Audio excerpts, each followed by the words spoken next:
കഴിഞ്ഞ 2 ദിവസമായി ദേശീയപാത നിർമ്മാണവും അതിൻ്റെ അപാകതകളും വീണ്ടും ചർച്ചയാകുകയാണ്. ഇവിടെ കേരളത്തിൽ കുറച്ചു കാലമായിട്ടൊരു ക്യാപ്സ്യൂൾ ഓടുന്നുണ്ട്.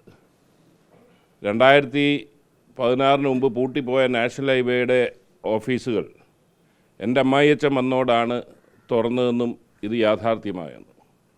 മാത്രവുമല്ല, ഇന്ത്യ രാജ്യത്ത് ആദ്യമായി സ്ഥലമെടുപ്പിന് 25% പണം കൊടുത്തത് LDF ഗവൺമെൻറ്റാണെന്നും ആദ്യം പറഞ്ഞു. അത് ഏക സംസ്ഥാനം കേരളമാണെന്ന് പറഞ്ഞു. അതിനുശേഷം എല്ലാ സംസ്ഥാനങ്ങളും കൊടുത്തിട്ടുണ്ട് എന്നുള്ള വാർത്ത വന്നു. പക്ഷേ വിസ്മരിക്കുന്ന ഒരു കാര്യമുണ്ട്, ഇതിൻ്റെ അവാസ്തവം എത്രത്തോളം ഉണ്ടെന്നുള്ളത്.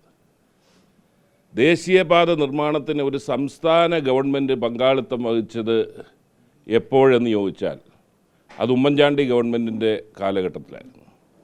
നിങ്ങൾക്കറിയാം, കൊല്ലം ആലപ്പുഴ ബൈപ്പാസ് പതിറ്റാണ്ടുകളായി മുടങ്ങിക്കിടന്നത് അത് യാഥാർത്ഥ്യമായി, ഇവർ പൂട്ടിപ്പോയി എന്ന് പറയുന്ന കാലഘട്ടത്തിൽ യാഥാർത്ഥ്യമായത് സ്ഥലം എടുത്തിട്ടിരുന്ന പദ്ധതിയാണെങ്കിൽ പോലും 50% നിർമ്മാണ ചെലവ് UDF ഗവൺമെൻറ് വഹിച്ചോളാം എന്ന ഉറപ്പ് ധാരണയുടെ അടിസ്ഥാനത്തിലാണ് കൊല്ലം ആലപ്പുഴ ബൈപ്പാസ് യാഥാർത്ഥ്യമായത്. 2013 ലാൻഡ് അക്വസിഷൻ ആക്ട് ഇവിടെ വന്നതിനെ തുടർന്നാണ് 2016 ശേഷം മെച്ചപ്പെട്ട വില ഭൂമി നൽകിയവർക്ക് കിട്ടിയത്. അന്നേരം ആദ്യമായിട്ട് ഇന്ത്യ രാജ്യത്ത് ഒരു പുതിയ മോഡൽ ഓഫ് ഡെവലപ്മെൻറ്റ്, സംസ്ഥാന ഗവൺമെൻറ് പണം പങ്കിടാം, ആ ചെലവ് പങ്കിടാം, അത് 50% UDF ഗവൺമെൻറ് കൊടുത്തത്. കൊല്ലത്തെ മാധ്യമപ്രവർത്തകർക്ക് അറിയാമല്ലോ, അങ്ങനെയാണല്ലോ അത് യാഥാർത്ഥ്യമായത്. അന്നേരം ഈ ക്യാപ്സ്യൂളിൽ ഇത് പറഞ്ഞതുകൊണ്ടൊന്നും ക്യാപ്സ്യൂൾ മാറും എന്ന വിശ്വാസമില്ല. ഇപ്പോഴും ക്ഷേമനിധി പെൻഷൻ 18 മാസം ഉണ്ടെന്ന് അവരുടെ മന്ത്രി തന്നെ നിയമസഭയിൽ പറഞ്ഞ, ഇങ്ങനെ കുടിശ്ശിക ഇല്ലെന്ന് പറഞ്ഞിട്ട് 18 മാസം ഉണ്ടെന്ന് മുഖ്യമന്ത്രി വരെ പറയുകയാണ്. അന്നേരം ക്യാപ്സ്യൂളുകൾ തുടരും. പക്ഷേ നാട്ടിലെ ജനങ്ങൾ അറിയേണ്ടതുണ്ട്, അങ്ങനൊരു പുത്തൻ രീതി വന്നതിനെ തുടർന്നാണ് BJP ഗവൺമെൻറ് വന്നതിന് ശേഷം 25% ലാൻഡ് അക്വസിഷൻ്റെ കൊടുക്കണമെന്ന് പറഞ്ഞതും നേരത്തെ ഉമ്മൻചാണ്ടി കാണിച്ചു തന്ന ഒരു മാതൃക പിന്തുടർന്നുകൊണ്ടാണ് അതിനുശേഷം ആ അക്വസിഷന് പണം കൊടുത്ത ഒരു പ്രക്രിയയിലേക്ക് പോകുന്നത്.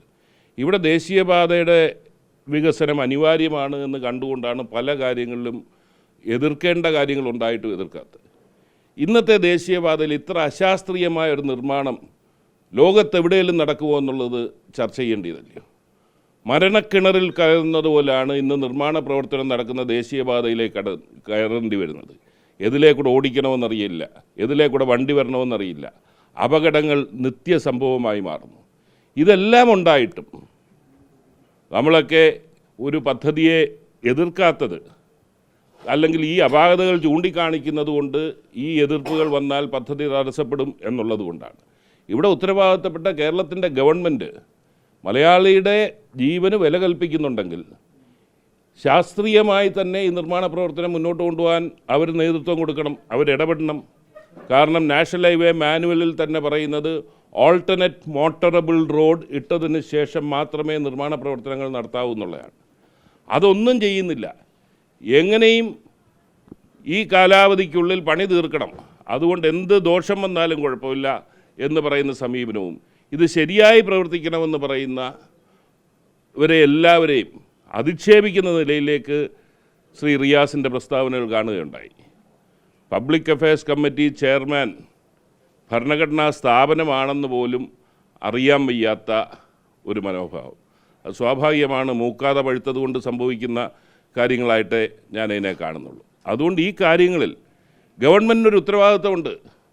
എന്തുകൊണ്ട് ഇബ്രാഹിം കുഞ്ഞിനെ വേട്ടയാടിയ ഗവൺമെൻറ്റിനെ സംബന്ധിച്ചിടത്തോളം ഒരു വാക്ക് കൊണ്ടുപോലും കേന്ദ്ര ഗവൺമെൻറ്റും നാഷണൽ ഹൈവേ അതോറിറ്റിയും തന്നെ അവർക്ക് വീഴ്ച പറ്റി എന്ന് പറയുന്നു.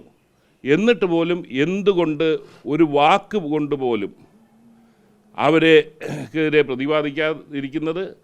അവരുടെ അപാകതകൾ ചൂണ്ടിക്കാണിക്കണമെന്നുള്ള ഏറ്റവും ജനാധിപത്യ സംവിധാനത്തിലെ ഏറ്റവും ശക്തമായ സമിതി പറയുന്ന അപാകതകൾ ചൂണ്ടിക്കാണിക്കണമെന്ന് പറയുന്നവരെ കടന്നാക്രമിക്കുന്ന എന്ത് മാനസികാവസ്ഥയിലാണ് എന്ന് മനസ്സിലാകുന്നില്ല.